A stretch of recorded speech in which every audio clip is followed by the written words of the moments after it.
Okay, so I'd like to introduce you to an amazing new technology from Google called Notebook LM. Now, if you're if you haven't seen anything like this before, you're going to be absolutely amazed by this. But basically, you can take any document, a PDF or text file, something you've written, something you've downloaded that you want help understanding, and you upload it to Notebook LM, and it will create a podcast for you with two AI commentators, two AI podcasters. They're both AIs, and they will discuss the document that you just uploaded to it. And it's especially intriguing and fun if you upload something that you wrote yourself and see what they have to say about it. For example, I have a autobiography I wrote as part of a school project back when I was 14, an autobiography, and I uploaded to that to Notebook LM, and the AI kind of psychoanalyzed me and try to think of what must have been going through my mind when I wrote this autobiography when I was 14, and they did a pretty good job of it too, actually.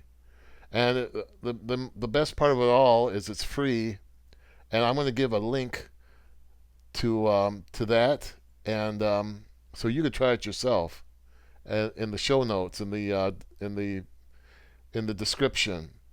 And if you want to stick around to the end of this video, I'm gonna play an excerpt. I'm gonna play an article. They commented on an article I uploaded called "A Religious Ontology of AI," and it discusses the question of whether AI is demonic or not. I thought it would be fun to see or hear the commentators, the AI commentators, discuss whether or not AI is demonic. And so I uploaded that, and so you can listen to it. You can judge how well it does, and then I'm going to give a link to that in the description, and then you could read it. You can read the original article yourself as well if you want to, and see how well it did. But stick around to the end. I'm going to give a quick review.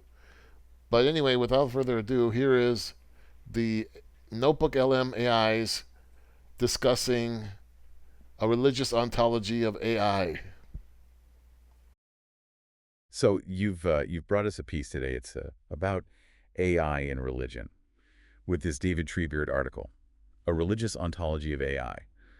Yeah, and it's interesting that it seems like everyone's asking these like big questions about AI right Yeah, now. like what does it all mean? You know? Right, and Treebeard really gets into how people's reactions to AI often kind of mirror their existing religious beliefs or Yeah. even how AI is causing people to form like completely new belief systems, which is fascinating. He calls these emerging perspectives AI religions. Oh, wow. It's a really striking framework, I think, for understanding the many different ways people are reacting to this technology. That's really interesting. And he jumps right into it with this idea of Wolfram Beta. So Right. like AI is the next Yes. chapter of evolution. Yeah, exactly. Treebeard uses Stephen Wolfram, who's this well-known mathematician, as an example of this viewpoint. Wolfram's basic argument is that consciousness is really just a product of complexity, Okay. whether we're talking about the human brain or, a sophisticated AI. So for him, the development of conscious AI is really just a natural progression, Yeah. kind of like, humans evolving from simpler life forms. I see. But then if we're just complex machines, where does that leave the concept of a soul?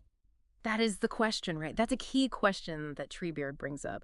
And the Wolfram Beta perspective really hinges on the idea that consciousness might be an illusion. Wow. That maybe there isn't this soul or divine spark that's required for AI to become like us. So it's like, on one hand, you have this almost inevitable march of technology, Yeah. but then you have these huge philosophical questions about Yeah. what makes us conscious. And this is where Treebeard brings in the Frodo dilemma, Mhm. right? This idea that AI is this powerful force, like One Ring in Lord of the Rings. Exactly. That requires careful consideration. Yeah. Because even if we accept this idea of AI as a natural progression, we can't ignore the potential consequences of that kind of power in the wrong hands.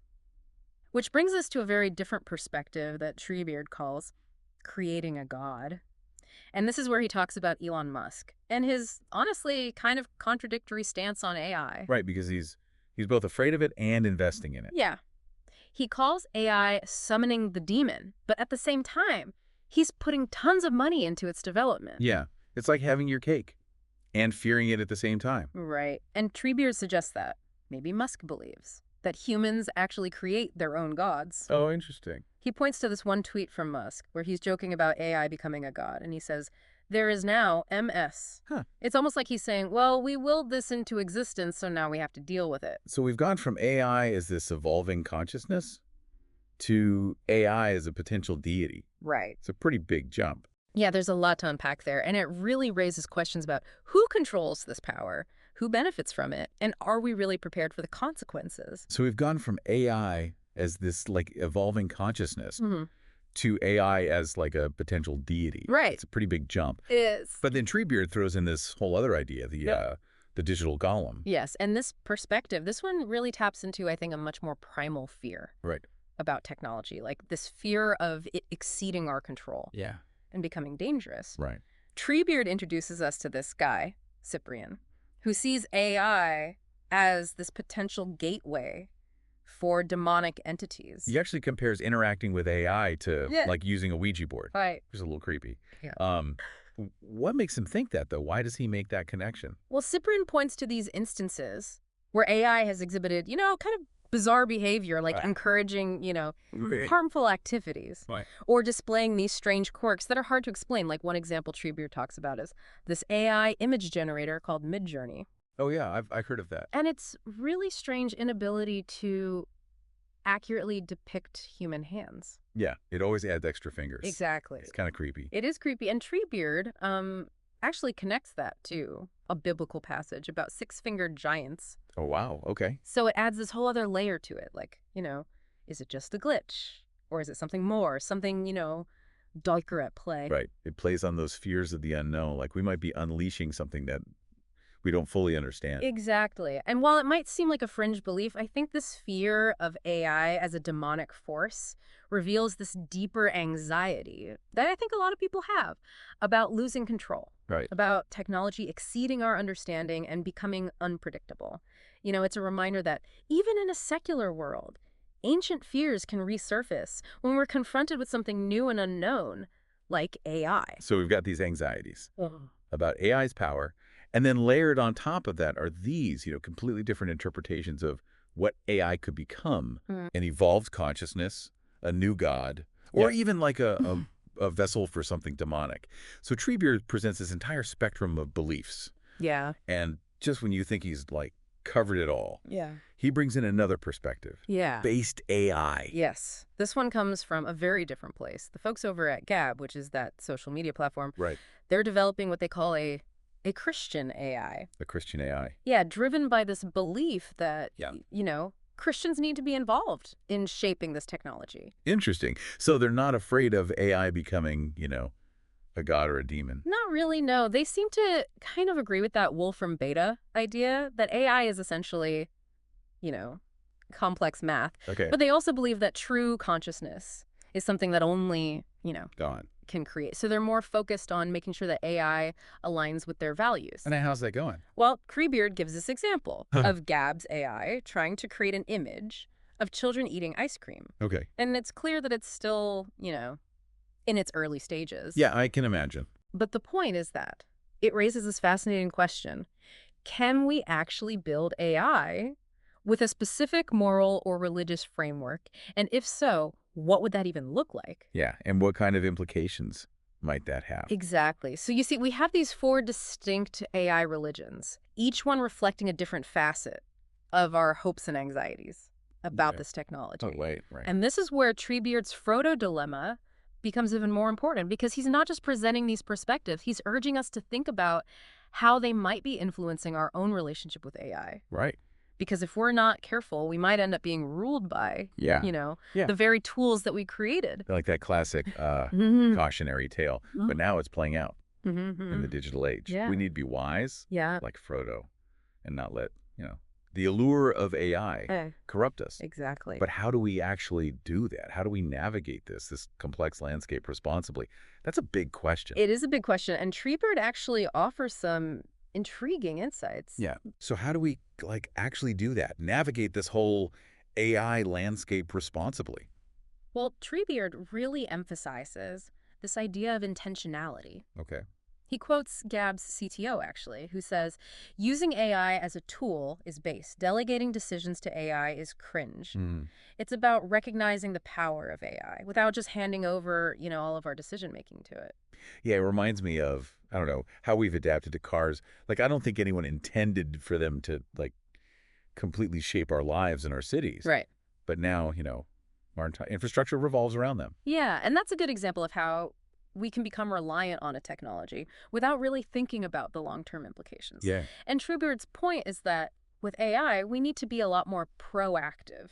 Okay. More aware of how it might be shaping our thoughts, our behaviors, even our values. He even talks about these digital Sabbaths. Oh, right. Like taking breaks from technology. Exactly, like periods of disconnecting from AI completely. Which, I'll admit, sounds kind of daunting, Oh, but also, maybe we need that. I think so too. It's like hitting the reset button Yeah. on our relationship with technology. Yeah. Treebeard actually talks about how using a flip phone for a while Oh, wow, okay. made him realize how tethered to their devices everyone else seemed to be. Interesting. The disconnect allowed him to see these patterns that he might have otherwise missed.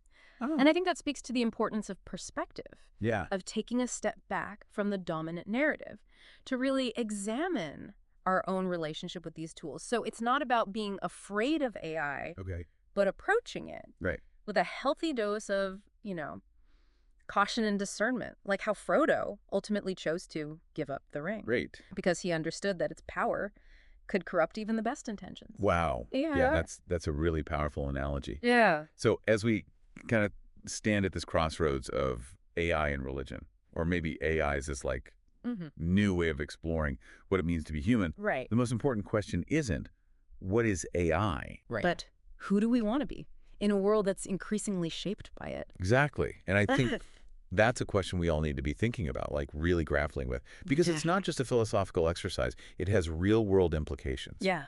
And it's easy to feel powerless in the face of all this, rapid technological change. But we're not passive bystanders. Exactly. We have agency, we have a voice, and we have a responsibility to use them. Really? So as we move forward Yeah. and navigate this ever-evolving landscape, I think the question Treebeard leaves us with is, how do we ensure we are using AI and it's not using us? It's a question that I hope will stay with all of us as we continue to explore this. Fascinating and sometimes unsettling intersection of technology and the human experience. So, as you can see, this is an amazing technology. It's amazing, hard to believe how far AI is advancing, how quickly.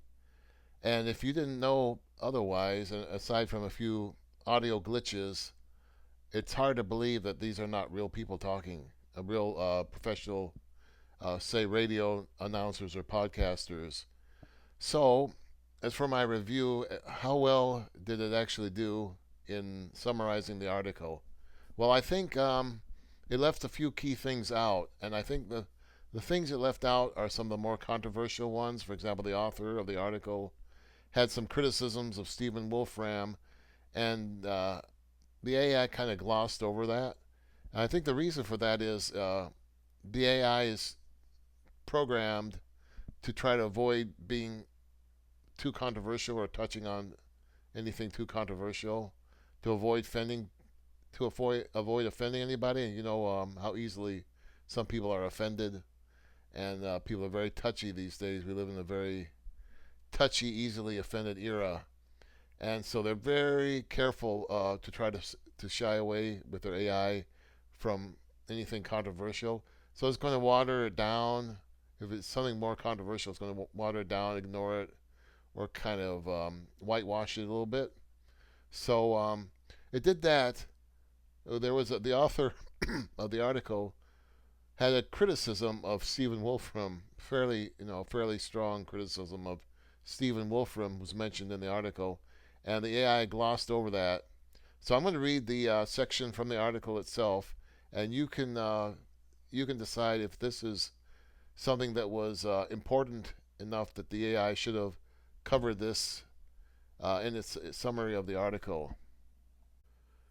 So the author says, For Wolfram, free will always comes in quotes, as do interesting and inner experience. According to Wolfram's atheist, materialist worldview, consciousness and freedom are simply illusions, epiphenomena, that have somehow emerged from the physical complexity of our brains. Sometimes people compare consciousness to the foam on top of a beer, which doesn't affect the beer itself. The illusion of consciousness, they say, has evolved because it somehow improves our chances of passing on genes.